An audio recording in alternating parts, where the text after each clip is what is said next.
भगवान श्री कृष्ण ने एक बड़ा ही सुंदर लेकिन हम सबको झकझोरने वाला संदेश यह दिया कि इस संसार में दो तरह के साधक या दो तरह के व्यक्तित्व कार्य करते हैं। एक वे जो भौतिक जगत में रमे हुए हैं और एक वे हैं जो इस अभौतिक जगत से भौतिक जगत से अभौतिक की ओर, स्थूल से सूक्ष्म की ओर, व्यक्त से अव्यक्त की ओर यात्रा कर रहे हैं। जो बाहर से अंदर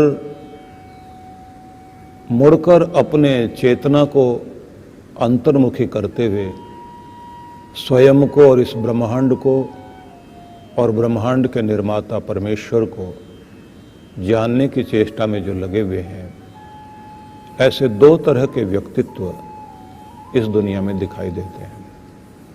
तो उन्होंने एक संदेश दिया, या निशा सर्वभूतानां तस्याम जागृति संयमी यस्याम जागृति भूतानि सा निशा पश्यतो मुनेः।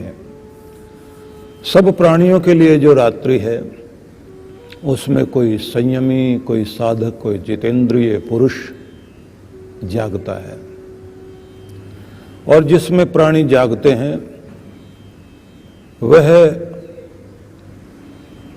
आत्मनिरीक्षण करने वाले मनुष्य के लिए, उस मुनि के लिए रात्रि है।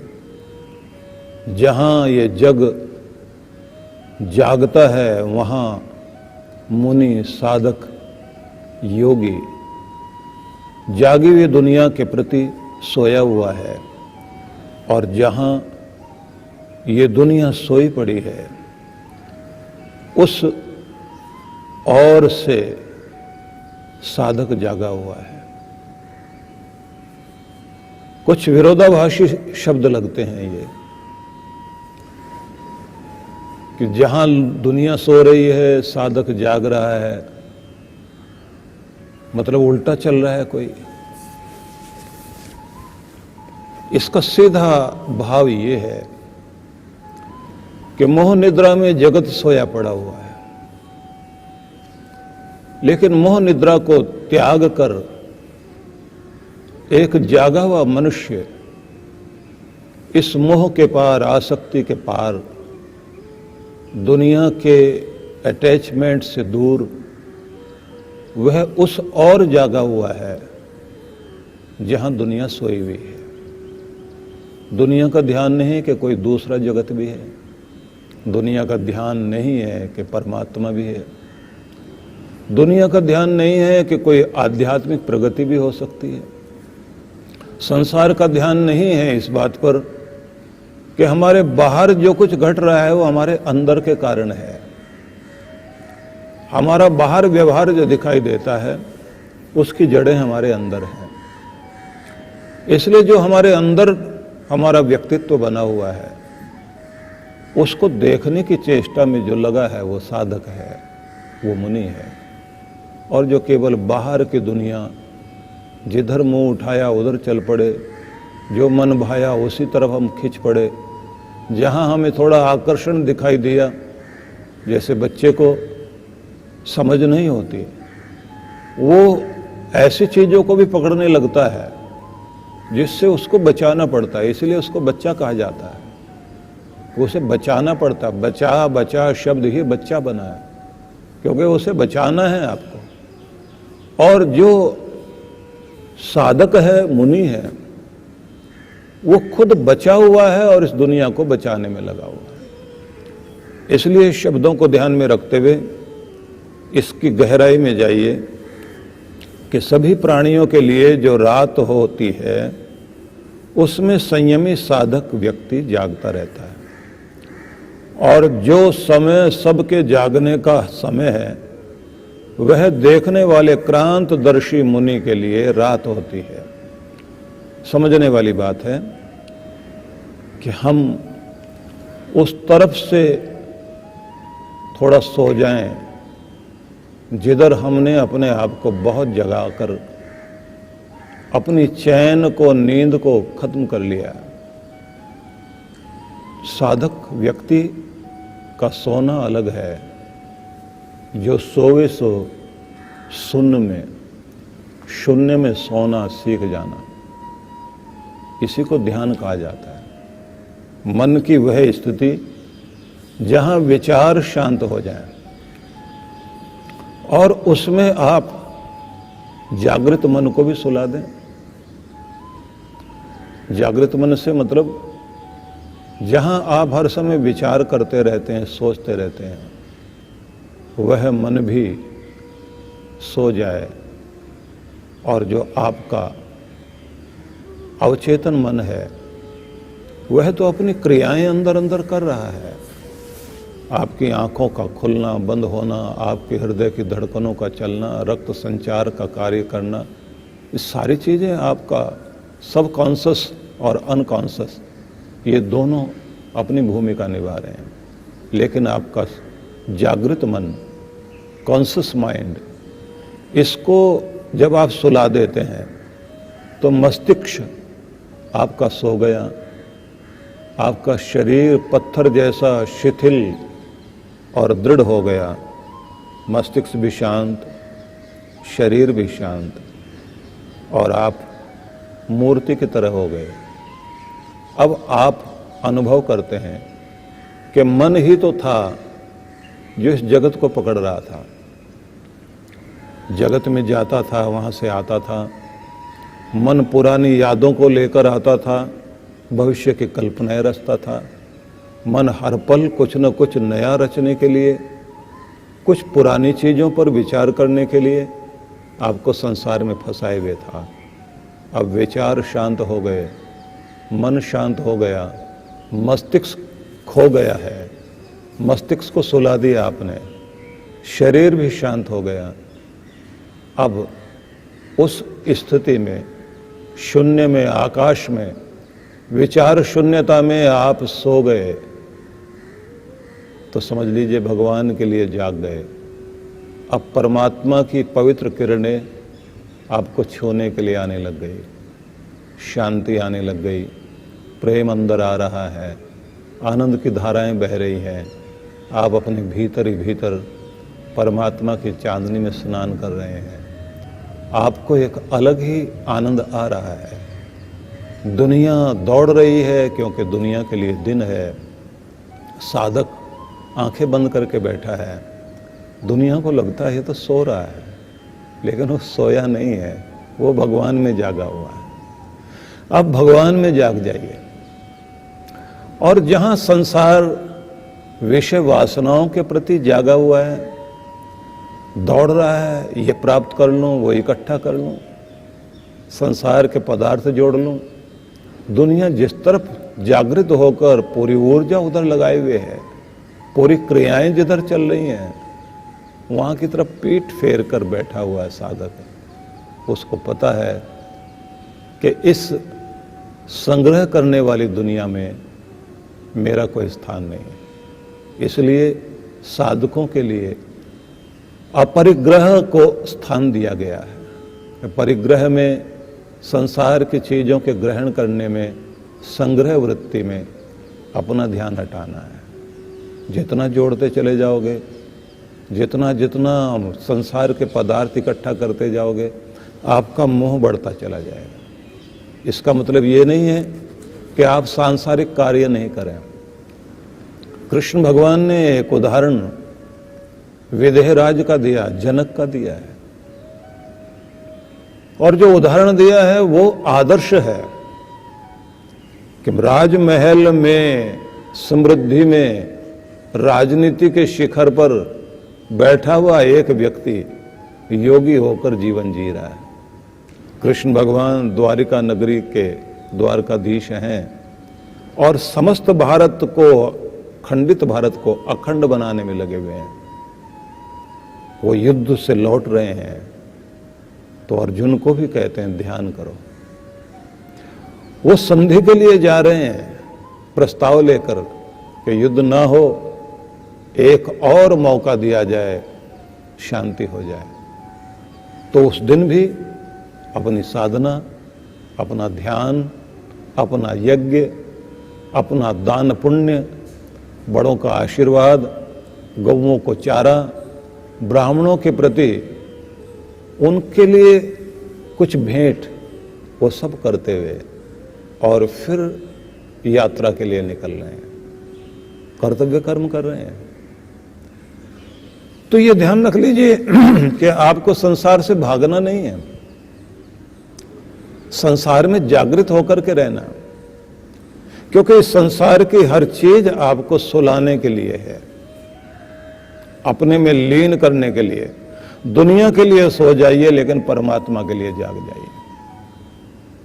दुनिया के प्रति आपको सो जाना है। दुनिया जैसे उलझ रही है, संसार में उलझ रही है। जिंदगी का कितना बड़ा भाग हम संसार के पदार्थ इकट्ठा करने में व्यतीत कर देते हैं। और चिंता सिर्फ इतनी नहीं रहती, पहले चीजें बनाओ, फिर उनको बचाओ, उनकी रक्षा करो, फिर उनके लिए आगे ढूंढो कि योग्य व्यक्ति आगे संभालने वाला हो। और सब चीजों में चिंताएं, निश्चिंत होना। अब शिव अगर आनंद रूप हैं, उनके पास सब कुछ है, लेकिन फिर भी कुछ नहीं, खाली होकर के अपने ध्यान में बैठे हुए हैं। अब वो लोग सोचते हैं वो किसका ध्यान कर रहे हैं। ध्यान करने का मतलब किसी की कल्पना करना, किसी चीज को देखना नहीं है। यही गलती करते हैं हम लोग कि शिव कोई ध्यान कर रहे हैं। ध्यान कर रहे हैं मतलब किसी का स्मरण कर रहे हैं। शिव ध्यान कर रहे हैं तो मतलब किसी की स्मृति लिए बैठे हैं, किसी कल्पना में है। जहां तक आप कोई चित्र लाएंगे, जहां कोई आप कल्पना लाएंगे, वहां दुनिया है। जहां कल्पनाएं हट गई, जहां स्मृति हट गई और जहां आप अपने में लीन हो गए, तो आप अपने आनंद में उतर आए। तो शिव अपने आनंद रूप में है और चाहते यही हैं कि सब कोई अपने आनंद रूप में रहे। कहते हैं शिव जाकर के शमशान में बैठ गए, तो सीधा मतलब है जहां जाकर भी तुम्हारा वैराग्य जागता हो और तुम्हें ईश्वर याद आता हो, वो भूमि ईश्वर की भूमि है। मतलब बस्ती जहां दुनिया आ रही है और बस रही है, शमशान जहां से बस्ती छोड़कर लोग विदाई ले रहे हैं, ये दोनों ही घाट हैं। एक प्लेटफार्म वो है जहां से यात्री चढ़ रहे हैं रेलगाड़ी में, दूसरा प्लेटफार्म वो जिधर से उतर रहे हैं, या कह लीजिए एक तरफ जाने का और एक तरफ आने का। हॉस्पिटल में भी अलग व्यवस्था रखते हैं, मुर्दा जिधर से निकालेंगे उसके लिए अलग गेट है, और जिधर से पेशेंट आ रहे हैं अगर उधर से मुर्दा भी लेके जा रहे हो तो सारे पेशेंट भाग जाएंगे कि यहाँ से तो मुर्दे शुरू हो गए हैं। जहाँ से पहले ही मरता हुआ आदमी दिखाई देता हो, वहाँ जिंदगी की आस कहाँ होगी। इसलिए दोनों द्वार ही अलग रखे जाते हैं, एक इन लिखा हुआ, एक आउट वाला। यही तो दुनिया में है। अब आउट गेट जो आपका है वो तो नगर से बाहर है ना, शमशान वाला, कि यहाँ से आउट हो रहे हैं, और जिधर से आ रहे हैं दुनिया में बस रहे हैं। सारी चीजें हो रही हैं, आने का भी एक दिन, जाने का भी एक दिन। संग्रह जितना करते चले जाएंगे, उलझते चले जाएंगे, लेकिन जैसे जैसे जितनी जितनी चीज़ों की आवश्यकता है वो चीज़ें चाहिए। आदि शंकराचार्य ने जिसके लिए कहा कि औषध को एक मात्रा तक आप लेते हैं, कम लें तो कोई लाभ नहीं, ज़्यादा लें तो हानि। पदार्थ चाहिए आपको, सांसारिक पदार्थों में रहना है, जीवन चलाने के लिए चीज़ें चाहिए, लेकिन बस वहीं ये ध्यान रख लेना है कि वो चीज़ें इतनी बड़ी ना हो जाएं कि आप लक्ष्य से चूक जाएं और आप एक ही काम में लगे रहें। अभी इतना हुआ है, इतना और कर लूं, और किसी चीज़ का फिर कोई अंत है नहीं। इस संग्रह वृत्ति में लगे हुए लोग जितने जितने संग्रह में लगेंगे उतना उतना बड़ा मोह भी होगा, और जितना बड़ा मोह होगा उतना ही छोड़ने में कष्ट भी होगा। एक सज्जन को हम देखते थे, बड़े अच्छे साधक भी थे, अच्छे प्रवक्ता भी थे। उन्होंने निमंत्रण दिया, हम उनके घर गए। कुछ अच्छी चर्चाएं होनी थी, बोले मेरे निजी कक्ष में आ जाइए। तो पूरा कक्ष उनका, थोड़ा सा सामान, एक तख्त बिछा हुआ और कोठी 3 मंजिल की, उसके नीचे एक छोटा सा ट्रंक रखा हुआ है और एक बिस्तर बांधा हुआ। अब एक समय होता था कि जब लोग रेलगाड़ी में जाते थे तो अपना बिस्तर भी साथ लेके चलते थे, वो भी एक समय था। तो उनका मैंने देखा, तो उन्होंने मुझे कहा कि ये देखिए नीचे आप झांक कर, उनके तख्त के नीचे रखा हुआ उनका ट्रंक छोटा सा और एक बिस्तर बंधा हुआ। मैंने कहा ये क्या है? बोले जीवन भर यही चला है, यात्राएं करते रहे। पत्नी भी पहले से रोज सामान तैयार करके रख देती थी कि पता नहीं कब ये चल पड़े। तो मैंने कहा अब तो आपकी उम्र हो गई, यात्रा भी नहीं करते। बोले अभी भी बांध के रखता हूं अपने आप को याद कराता रहता हूं, बांध ले बिस्तर बाबा, ये तो देश बेगाना है। ये याद रहना चाहिए कि देश बेगाना है, असली धाम तो परमात्मा का है, जाना तो वहां है। ये मेरा बिस्तर बंधा हुआ और ये मेरा ट्रंक मुझे याद कराता है कि यात्रा जारी है। और असली यात्रा तो वही, जिस यात्रा को महायात्रा कहते हैं। जब तेरी डोली निकाली जाएगी, बिन मुहूर्त उठा ली जाएगी। कोई मुहूर्त उस समय नहीं होगा, वो वक्त आएगा, हर एक के साथ है। तो जो उसके प्रति जागा हुआ है, उस व्यक्ति की स्थिति अलग, उसने अपनी वसीयत तैयार की भी है। अब रोज का कार्य होता है अपनी साधना, अपना स्वाध्याय, अपना चिंतन। लोगों के बीच में जाकर आए, किसी के पास मिलने जाए तो जैसे कोई मुसाफिर जा रहे होते हैं ना, मुसाफिर जा रहे होते हैं तो वो अच्छा जाने वाले हैं साहब, क्षमा करना, अच्छा बुरा कहा सुना सब माफ कर देना।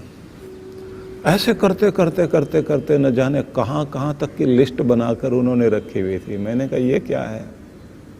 बोले इतनों से मिल लिया हूं, इतने बाकी रह गए, सबसे मिल के आना। आखिरी में उन्होंने कहा मेरी लिस्ट को देखिए आप। मैंने लिस्ट देखी तो उसमें लिखा हुआ था अपने गांव भी जाना है, जन्म स्थान में,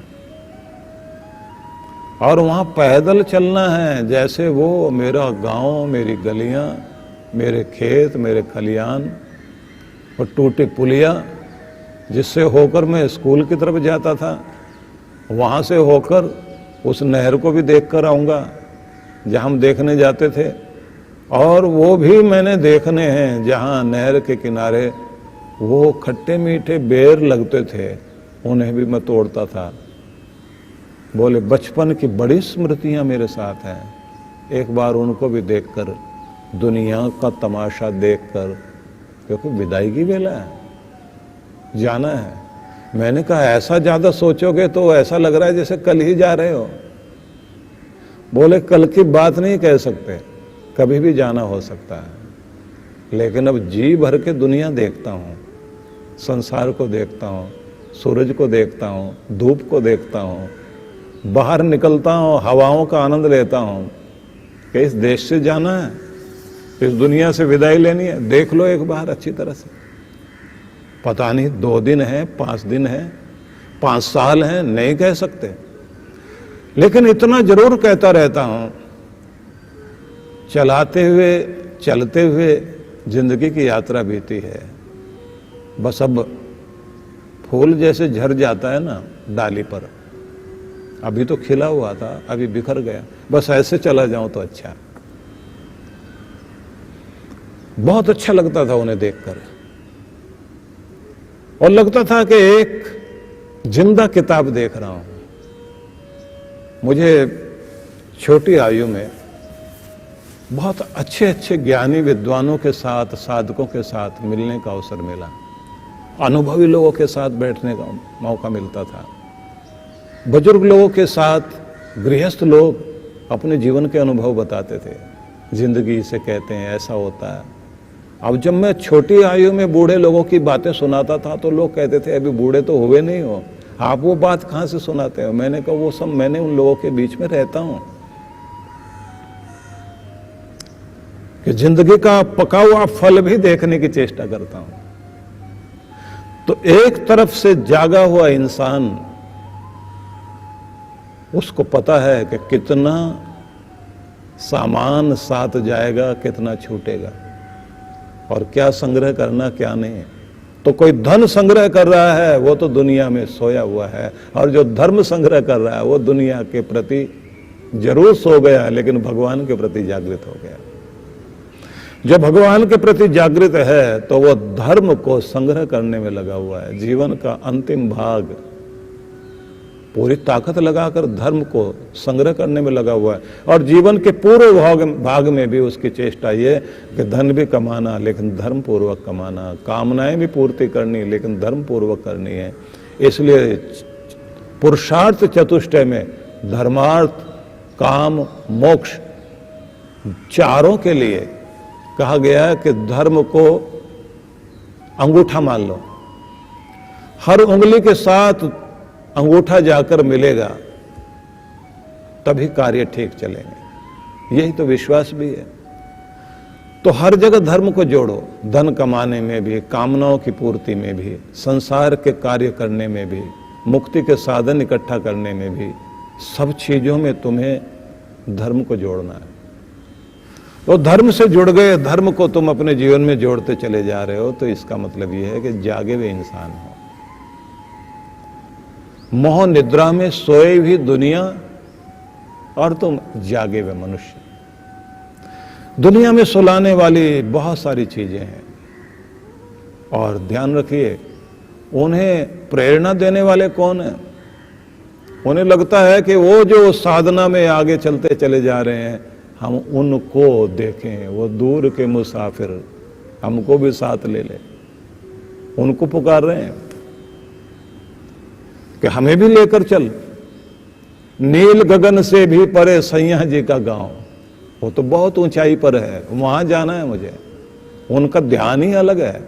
और जो इस दुनिया में खोए पड़े हैं उन लोगों को लगता है कि ये कौन सी दुनिया है। अगर किसी को सत्संग में ले भी आइए नींद आ जाएगी बहुत जल्दी उसको। कथा सत्संग में जिनको नींद आए, भगवान के भजन में नींद आए, लेकिन अगर कहीं नाच रंग चल रहा हो और रात्रि के 2 बज रहे हैं या 4 बज रहे हैं, वहां वो जागा हुआ है। तो जो दुनिया में जागे हुए लोग हैं, मतलब जो संसार के विषय वासनाओं में जागे हुए हैं, वो दुनिया के अलग लोग हैं। जो परमात्मा की तरफ जागे हुए लोग हैं, आप जरा सोचिए कि सबसे ज्यादा अच्छी नींद सुबह सुबह आती है ना। लेकिन जो सुबह सुबह ही जाग जाए, जो अपने सूरज को अपने अंदर उगाता है, सूरज का स्वागत करने के लिए जो जागे कि सूरज मेरे द्वार पर आएगा उससे पहले मुझे जाग कर तैयार रहना, ऐसे लोग ओशर बुद्ध कहलाते हैं वैदिक भाषा में। वैदिक भाषा में उनको ओशर बुद्ध बोलते हैं कि जो उषा वेला में जागृत होकर सूर्य का स्वागत करने के लिए तैयार खड़े हैं। इसलिए गायत्री उपासक के लिए भी आवश्यक माना जाता है। और ये तो युग ही परिवर्तन का युग है। इस समय जो समय चल रहा है, ये ध्यान रख लीजिए। इस समय में ये ध्यान रखना सबको कि आपको अच्छी तरह जागृत होकर के ही जीना है। ब्रह्म वेला का स्वागत करना सीख जाइए, सूरज को अपने अंदर उगाना सीख जाइए, नियमों में ढलकर जीना सीख जाइए और अनुशासन को जीवन में पकड़ना सीख जाइए।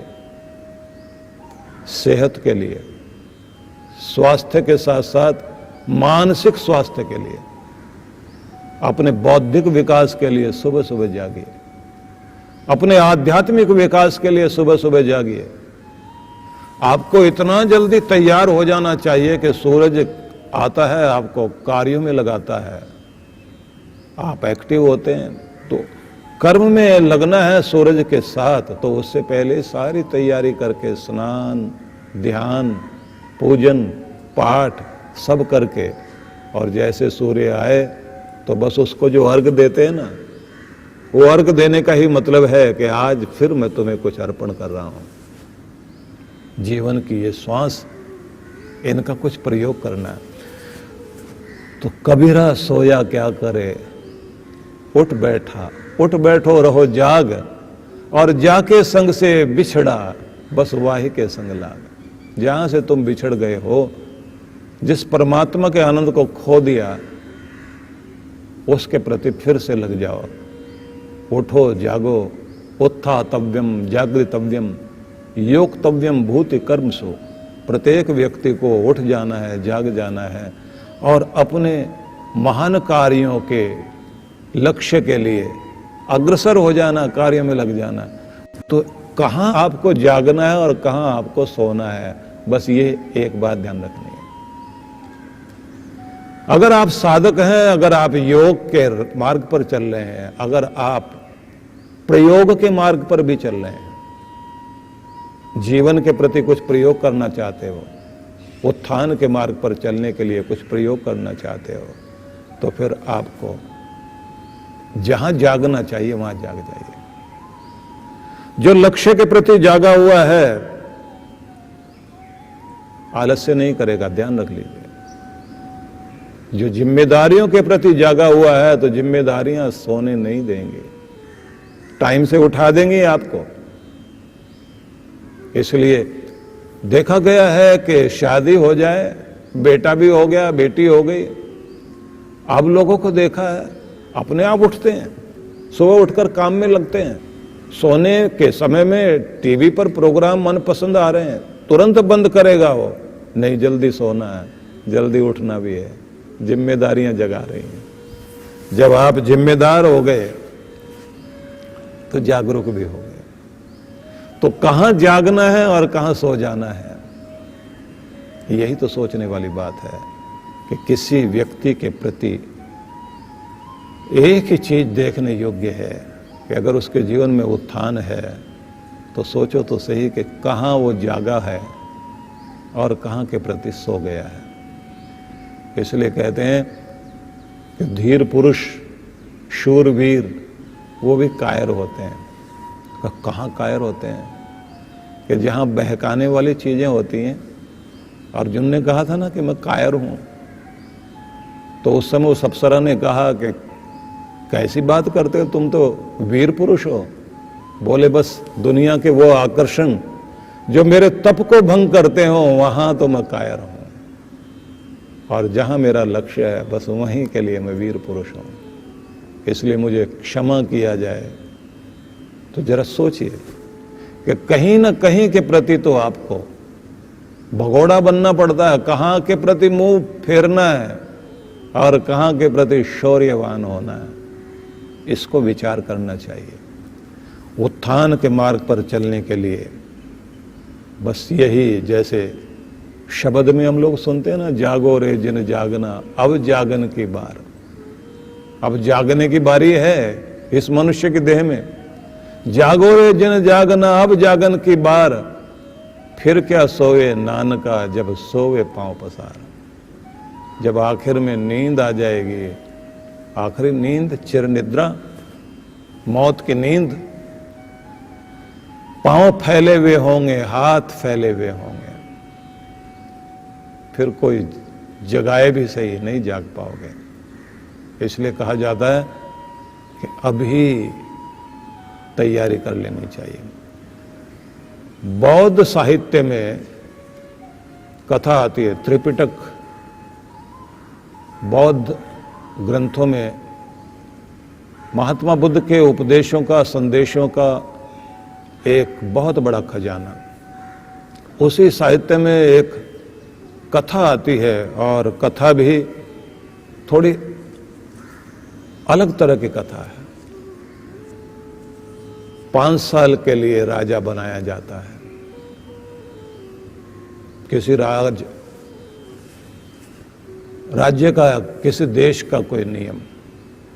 लंबी चौड़ी कहानी जिसका सार बता देता हूं आपको कि किसी एक ऐसे देश का नियम है कि 5 वर्ष के लिए राजा बनाया जाए और उसके बाद उसे कहते थे कि जाओ तप करो। तप करने के लिए एक महाअरण्य, घोर घना जंगल, उस जंगल में भेजा जाए। जंगल बहुत बड़ा था, लेकिन जंगल में क्योंकि जानवर हिंसक बहुत थे, कटीली झाड़ियां, हिंसक जानवर, तो कोई भी वहां तप करने के लिए जाए तो ज्यादातर थोड़े दिनों के बाद ही मर जाता था। लेकिन लोग सारे ये बोलते थे कि हमारे राजा को तप करना चाहिए और तप करने के बाद में लौटना चाहिए। लौट कर आएंगे, जितने साल तप राज्य किया उतने साल तप करें। और श्रेष्ठ माना जाता था जो जितने वर्ष तक राज्य किया उससे दुगना तिगने वर्षों तक तप करके आए। अब ऐसी स्थिति में जो भी राजा बने, जिसको भी मौका मिले वो राजा बनाया जाए, और पहले से सूची बनी हुई थी, इसके बाद ये, इसके बाद ये, इसके बाद ये राजा बनेगा। राज परिवार में ये व्यवस्था थी। तो उन्होंने कहानी में आगे लिखा कि एक साधक था, दुनिया के प्रति वो सोया हुआ और अध्यात्म के रूप में जागृत था, लेकिन उसे कहा गया तुम्हें भी राजा बनना। उसने हाथ जोड़े, मुझे राजा नहीं बनना। बोले लिस्ट में तो, सूची में तो आपका नाम है। जैसे कैसे करते करते उस आदमी की साधना भी खो गई, क्योंकि उसको कहा जा रहा था राजा बनना है, राजा बनना है। अब साधना भी खो गई, बेचारे को राजा बनना पड़ा। अब साल 2 साल में सूख कर कांटा हो गया, क्योंकि उसको राजगद्दी पर बैठने के बाद भी जंगल दिखाई देता था। 1-2 बार जंगल की तरफ वो घुड़सवार होकर गया तो देखा वहां हड्डियों के ढांचे पड़े हुए हैं। बस वही सब लोग जो वहां से गए थे जानवरों ने खा लिए, हड्डियों का ढांचा पड़ा हुआ है। अब लौट कर आ जाए। 2 साल बीत गए घबराहट में, मरने जैसी हालत हो गई। अब सलाह किससे ले?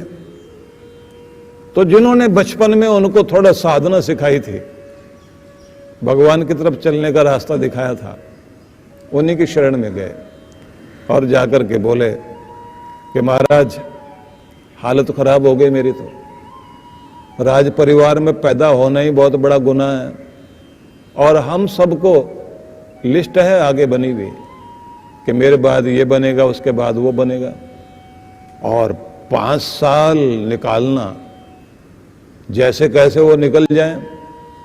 कुछ तो ऐसे लोग थे जिन्होंने ये सोचा 5 साल खूब मौज मस्ती से बीत जाएं, बाद में जो कुछ होगा देखा जाएगा। कुछ बेचारे जो है अपने शरीर का ध्यान रखते रहे, खूब अपने को खिलाया पिलाया, मजबूत किया, तलवार वलवार चलाना सीखा कि कम से कम हिंसक जानवरों को जितना हो सके मारूंगा, रहूंगा वहां। लेकिन फिर कहा जाता था तलवार यहां रख दो, साधना करने जा रहे हो, तपस्या करने जा रहे हो, तो ये साधन लेके नहीं जाओगे। तो महाराज मेरी तो हालत खराब है, मैं तो बहुत बीमार हो गया। गुरुजी ने उनकी तरफ देखा, देख करके कहा ये 5 वर्ष नहीं है, ये भविष्य बनाने के लिए अवसर है। अवसर है कि तुम्हें इतनी स्वतंत्रता है, चाहे तो तुम 5 वर्ष मौज मस्ती में, विषय वासना में, इसमें व्यतीत कर दो, और चाहो तो तुम्हारे लिए अवसर है कि इस नगर को भी सुंदर बनाओ, अपने राज्य को अच्छा बनाओ, विस्तार करते चले जाओ, बस्तियां आगे बढ़ाते चले जाओ, नगर को और आगे तक लेकर जाओ, उद्योगों को आगे लेकर के जाओ, और जहां तक भी हो सके ऐसे जंगली लोग भी तुम्हें मिल जाएंगे जिन लोगों का विकास तुम्हें करना है, उनको भी आपने निमंत्रण देना। जंगलों में वो लोग रहेंगे, साफ सफाइयां करेंगे, बस्तियां वहां भी बनेंगी। और एक बात ध्यान रखना, जंगल को रखना तो पड़ेगा आपको, जंगल काटने के लिए नहीं, बीच बीच में जहां जगह है वहां पर कुछ बनाने के लिए मौका है। तो तुमने एक काम करना है, जंगल को जंगल नहीं उद्यान बना लो। नए पेड़ लगाने, झाड़ जंकाड़ काटे जा सकते हैं, फलदार वृक्ष, ये सब फूल पत्तियां। पता भी नहीं लगना चाहिए यहाँ के लोगों को कि हमारा प्रदेश, हमारा देश कहाँ तक फैल गया। लोग जहां तक जाए उन्हें जंगल नहीं दिखाई दे, उन्हें दिखाई दे बगीचा है, फूल हैं, चारों तरफ वातावरण ऐसा दिखाई दे ये हमारे उद्योग का स्थान है। आगे चले जाएं तो उन्हें दिखाई दे कि जो वो वहां के वनवासी लोग हैं वो अपनी जड़ी बूटियां तैयार करके औषधियों के लिए कार्य कर रहे हैं। फैलाव कर दो जहां तक हो सके। बोले अब तो मेरे पास सिर्फ 3 साल हैं, कि 3 साल बहुत होते हैं। 3 सालों में अपना सारा खजाना इस रूप में लगाओ कि वही बढ़ बढ़ करके तुम्हारे सामने इतना आ जाए कि तुम्हारा विस्तार होता जाए। और कोशिश ये करो, नई राजधानी की पहले से ही नींव डालना शुरू करो। और ये याद रखना, पीछे तुम्हारे कार्य करने वाले लोग बहुत अच्छे होने चाहिए और तुम्हारा साधना का स्थान जरूर होना चाहिए। जहां तुम बैठकर नई नगरी में अपना राजपाट चलाओगे, उसका एक भाग राजपाट चलाने के लिए 3 भाग वो होने चाहिए जहां तुम्हारा साधना चले। तुम्हारे यज्ञ का स्थान मतलब वह है जिसमें तुम परोपकार के कार्य करो। तुम्हारा स्वाध्याय का स्थान जहां तुम्हारी विद्या का प्रकाश हो। तुम्हारा वो वाला स्थान जहां तुम बैठ करके साधना करते करते परम में लीन हो जाओ। ये 3 स्थान ऐसे वहां बना दो, परोपकार वाले, शिक्षा वाले, साधना वाले। कार्य शुरू करो। अब जैसे उसने जाकर ये सारी तैयारियां शुरू की, प्रजा बहुत खुश। इस राजा ने हमारे प्रदेश को बड़ा कर दिया, देश को बड़ा कर दिया। और फिर वनवासी भी खुश कि यहां हम लोग जिस तरह से दुखी हो जाते थे कि शेर आकर के हमारी बकरियां लेकर जाते थे, अब तो सब सुरक्षित हो गए। नई नगरी, नई राजधानी बन रही है। अब स्थिति यह आ गई कि दोनों तरफ से, जहां जहां बस्ती बसी है, दोनों तरफ से निमंत्रण आ रहे हैं, परंपराओं को बदल दिया जाए। अब 5 वर्ष का समय नहीं, इन्हीं का समय चलना चाहिए। 5 साल पूरे हुए, उन्हें जैसे कहा गया कि आप चलिए उस तरफ, आपको तपस्या के लिए जाना है। पूरी प्रजा ने साथ में खड़े होकर के कहा कि नियम बदल दीजिए। अब आपके लिए एक ही नियम रह गया है कि जो प्रजा का सम्मान करे, प्रजा के हृदय में बसे, राजा तो वही है।